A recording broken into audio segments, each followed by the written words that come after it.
question for clarification. If we rescind the 1998 ordinance, do we do that on one reading and then on the first reading?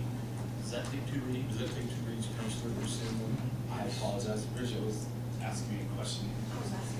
It was a legitimate question. Rescind an ordinance takes multiple readings. Yes. Yeah, whichever way you're handling it, whether you're amending the original ordinance, or doing as Councilman Tevye suggested, which is just simply passing a new ordinance with the intention to rescind the other, both of those take two. So we do first reading on the My concern rescinding. was if we rescind an ordinance. Yeah, I don't want to rescind something until we get. We don't have anything in place. Well, But you can we can make take the one first motion reading. to rescind the 1998 ordinance and approve the 2014-18 ordinance, and make that all in one motion? And then that way, when we approve the second time, then, Yeah, but it Well, will that's still. making the presumption we're going to approve something. right, well, Yeah. if we don't, well, I guess if we don't have. I'm not trying to predict it either way. I'm just saying that makes that assumption as opposed to leaving the other one in place. I think better practice would be to leave the 1995 ordinance in place, or 1998 ordinance in place, pending your final. Without the second reading, though, it's not rescinded. Without the second reading, the new ordinance is not in effect. Well, at that point, you could suspend parliamentary procedure to effectuate the second reading on the same eve.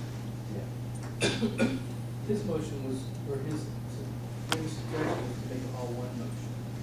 And that was not, you can make it all one motion. And what Councilor said is fine with me too. We can do the first reading of the new ordinance, and we can suspend the rules, regulations, and do the second reading, first and second reading next month, if we so choose to do so. To rescind the other ordinance. Yes. Yeah, that's my recommendation. If you are inclined to go the route of replacing your current existing ordinance with the 2014-18, I would suggest that you pass 2014-18 on first reading this evening, and then make whatever amendments or changes you'd like to see made, address it at your next meeting. If it were to pass on second reading, then address the rescission of 1998-15. There's my 15 tonight. Yeah. No. And I guess at this time, I'd entertain a motion to pass ordinance 2014-18. I'd make that one. Second. Any further discussion? All those in favor say aye. Aye. Opposed, same sign. Motion passes. Thank you, gentlemen. Next on the agenda, Mark Coplon, DEC Director.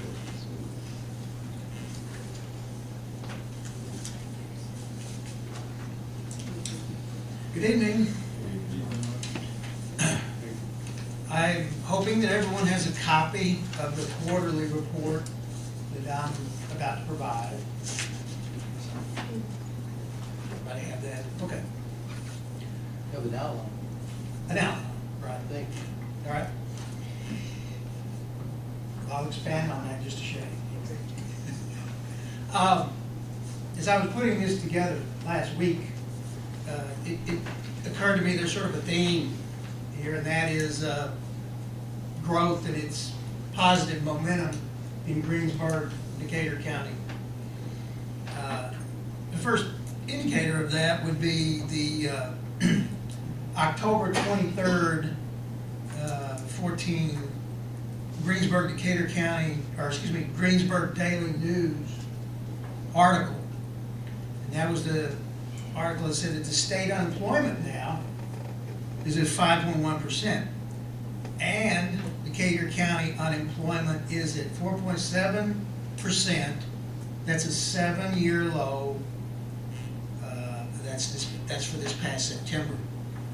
7 years ago was when we had that low in unemployment. That was before the Great Recession that we've been through and are now recovering from.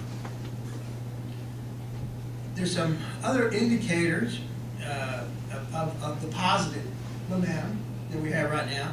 I think one of the shining stars is in the existing business services area. And that, as it says, we're working with 3 local manufacturers for possible expansions right now. There's 2 rather small companies, and there's 1 fairly large company. The small companies, one is interested in the Small Business Development Loan Fund that the city council helped to beef up with $25,000. That was some time back, and the county matched that. It is a federal program that was started, and now it's in a situation of recapture of those monies.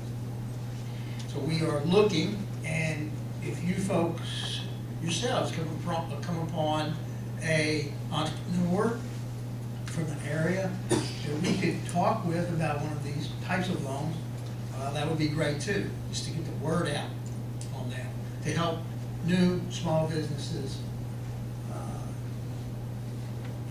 with their expansion or with their growth. The second small business that we're working with is their space that this company has that can be used for below market average lease rate, and therefore serving as a sort of business development center or incubator for 1 or 2 person businesses until they would graduate from that and find better space. So it's a multiplier type of effect, a snowballing type of effect with these existing businesses that are growing. In the large company, we're hoping to see that jobs are added to that. And if we're successful, then we'll be back to you as a council to see what incentives might be provided for this company. Also in the area of existing business, our 4th annual Business Appreciation Day, we think was a very fine success on October 3rd. We had double previous year's attendance at our luncheon. That was at the golf course at Dew Point.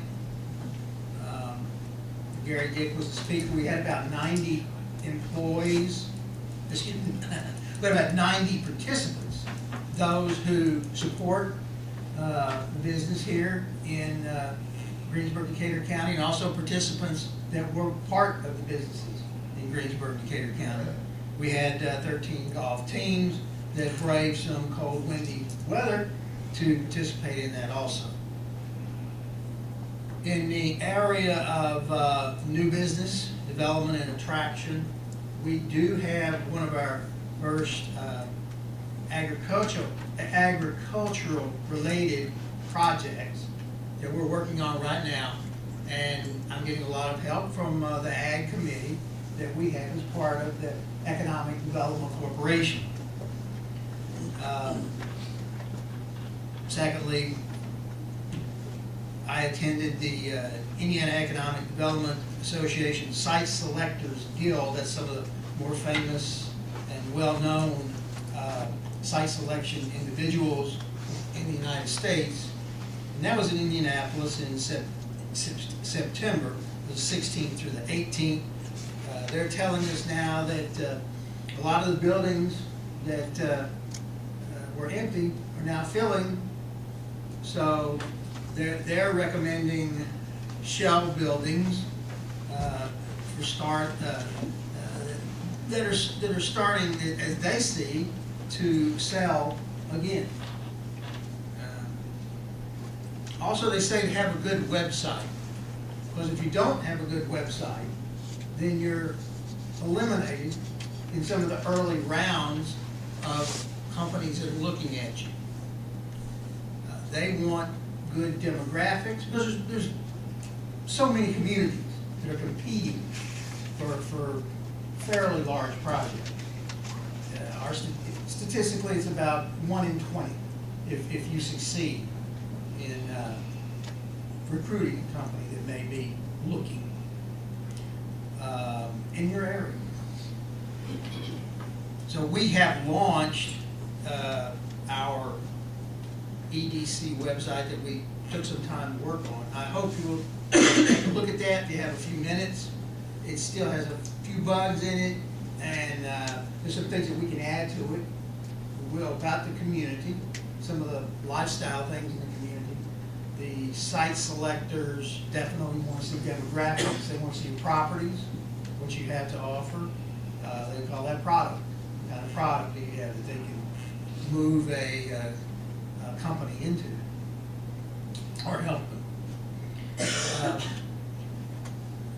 The third point there, I was at the International Economic Development Council meeting. It was an annual conference. It was in Texas. And a couple things I learned there that sort of surprised me. One was that there was a panel discussion. They said, well, who do you think is the #1 foreign direct investor in the United States? And you would think that that's a normal group: Japan, Canada, Germany, or Great Britain. They said this year it's China. Not only are we buying their product, made in China, but they're starting to put facilities, plants in this country. One is because of the dollar being fairly high now against their currency. And also the quality and the quality of product made here and the stability of our government. As much as we tend to argue with each other, the stability of our government is very important. So that is a potential target for us. And we have a sister city relationship, as you well know, with one of the provinces in China. So that's a possibility outside of what we do and what we've done with Japan, which makes sense in our community because there's 7 Japanese-related or Japanese-affiliated companies in Greensburg. That's a lot for a community of this size. Also, we can do more incentive negotiation too at this unemployment level where we are, which is closing in on full employment. We can be a little bit more choosy, as to how we provide tax abatements. It's not just it doesn't have to be just an automatic situation. We don't want to give out, full tax abatements, in my opinion, to companies that are providing $10 an hour jobs that aren't family wage, living, being able to live on that wage, that kind of job. I think that's something to consider as we go forward in a market that is gradually improving. Finally, we have established within our Economic Development Corporation a community growth group where to help encourage and guide where we want to put some of our efforts in growth in the community. As an example, a meeting hall, a meeting center would be excellent for this community. There's not one, there was one. We had A to Z location. Now that's part of the county school system, but it could be a regional draw for this area of South Central Indiana because there's not too many places like that. Just a true meeting hall, true meeting center where you might have, weddings on the small end that would just help you sustain yourself during the year, and maybe small trade shows or conferences or farm equipment. That was being one we visited. We visited 3 so far. That would be to scale for a community of our size. Secondly, we looked at the housing stock here and coming up with a plan with some of our private partners for assisting builders in building upper middle to upper income management recruits to this community, like Honda might make, or Main Source, or the hospital with doctors. We just don't, we have moderate income housing, we have very high end housing, but we don't have that 250 to 500,000 amount of, very much amount of housing that's available. So we're looking at that. We're also finally looking at retaining and attracting young people, like this gentleman right here, with talent, keeping the talent in the community, or attracting young talent in the community that will eventually be the leaders of the community. When I'm in a assisted living home, and maybe some of the rest of us are. So that's pretty much the report for this quarter. I think it's a lot of good news, a lot of projects, a lot of things working. And if you have any questions, I'd be glad to try to answer them. If not, I'll take my seat. Anyone? Meeting center about 500 people, right? Meeting center about 500. We started looking at that and thought, maybe we could even go in between it, to possibly 750, somewhere along those lines. We have, there's a couple people in the group that would like to see a little more. Now, we saw one at 1,000, and I think that's a little bit too large for this size community to make itself sustain to sustain itself. 500 to 750, somewhere in there. I think it would be great. It would be great. Any questions, Council? Thank you, Mark. Thank you, Mark. Thank you. Thank you, folks. Down to the Board of Works report, Mr. Darrel. First of all, I want to introduce to you Mr. Bob King, our new member of the Board of Works. And so Rodney's brother. I thought it You have to was- say that. I actually think the mayor was trying to save money on nameplates, and so he put a piece of masking tape over Rodney and put Rob, or Bob, sorry. Sounded good. Okay, and then Scott Chastain came to us, and Scott, if you don't mind coming and just presenting in 2 minutes or less.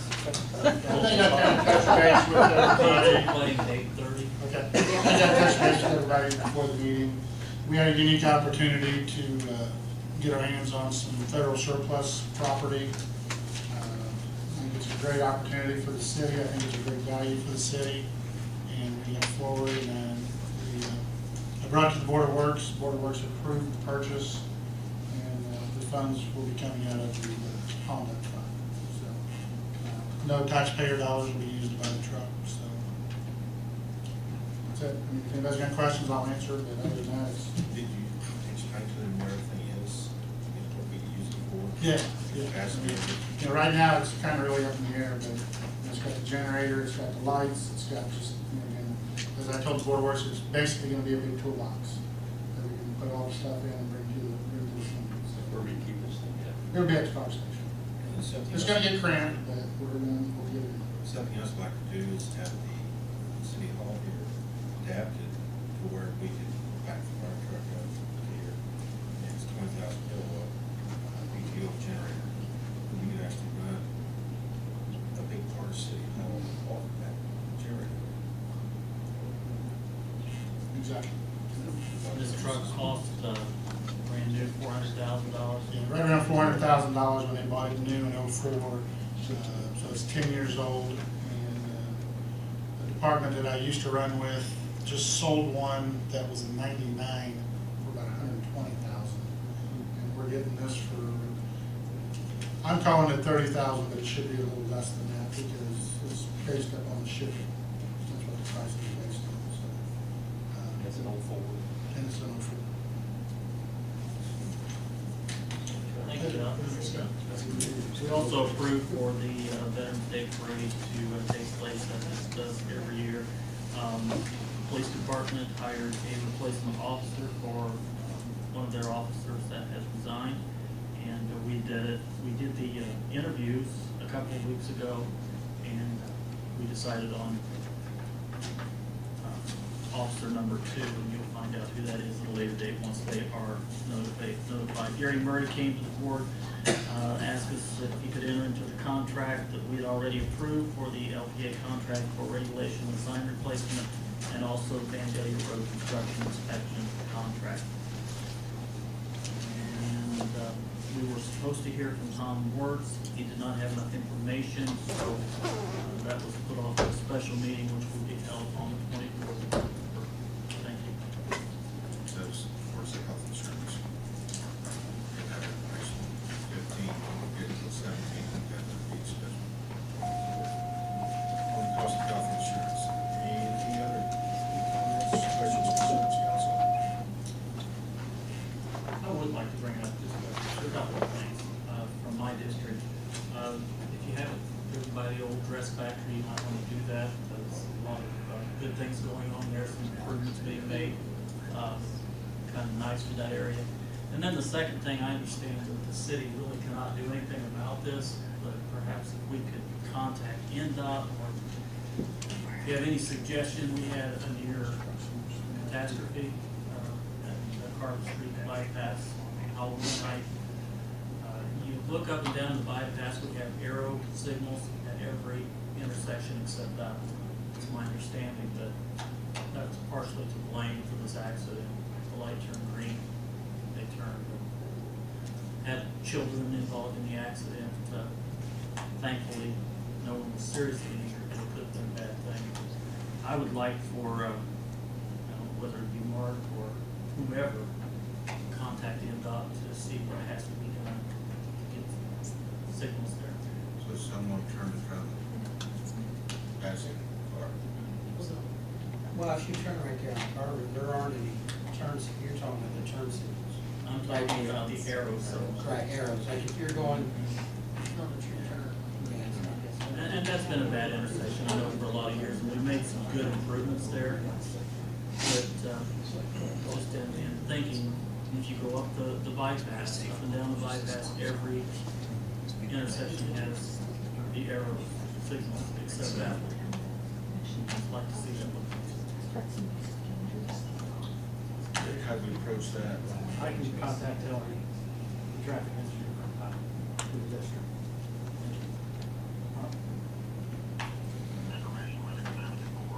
When you asked me last about they already might have things for us, might be for payments. I asked you What funds might be available from ARA that they have been paid to ARA through some of our revolving loans? Just getting very curious. Just got an update on that. Please. Some good ones, some good loans, and some not so good.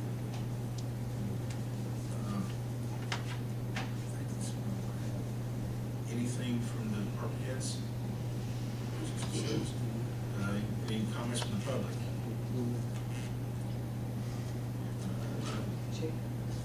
Before we go, everybody will vote tomorrow. Yeah. We'll vote. And if nothing else, then a motion to adjourn. Nobody's already voted.